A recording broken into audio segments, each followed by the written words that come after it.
We heard your speech so bawal mag-agitate. Oo, bawal. Bawal. Buti nga lang, kinukurot ko yung sarili ko, no? At buti na lang, pinabubulong ko na lang sila. Yeah, pero kamusta kayo dito? Okay naman. After I'm okay. I now have, I am now a bona fide asylum seeker. So I now have the right to non-refuma. Hindi na ako report pabalik ng Pilipinas hanggang hindi matapos yung aking application. And ang process ng application takes about 1.5 years. So dito naman na kayo nakaprap. Dito na muna ako. Wala nang tago-tago. Kaya nga, nung pumirma ako nung aking asylum application, napaluha talaga ako. Napakagulgul. Kasi sabi ko, first time in 6.5 months, din ako nagtatago sa mga pangalan. But Attorney Roque, nakausap niyo po ba si ex-President Duterte recently? Hindi pa nga. I've not had the occasion. And I'm hoping to still have that occasion because there's still the pending issue na of the final composition of the team. But that decision will rest on the President.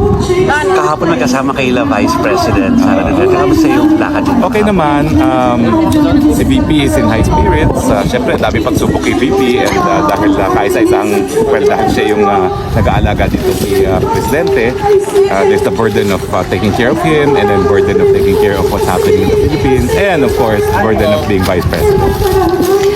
Attorney, alam mo, parang kahapon yung mga taga-suporta, they were surprised nung nakita nila yung maleta na nilabas from the facility and all.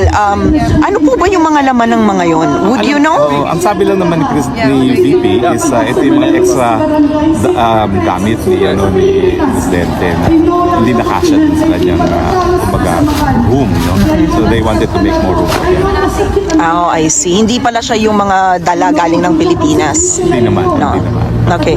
What's your birthday message for the President? Though sinabi nyo na yan kanina. Oo, sinabi ko na kanina. Well, my birthday is that it's really more of an expression of gratitude dahil talaga binigyan natin ng Presidente ang pag-asa ng Pilipinas na sa lahat ng pagsusubok natin ay meron pa rin mga maninilbihan para sa bayan at hindi para magpasasa sa kanilang mga sarili.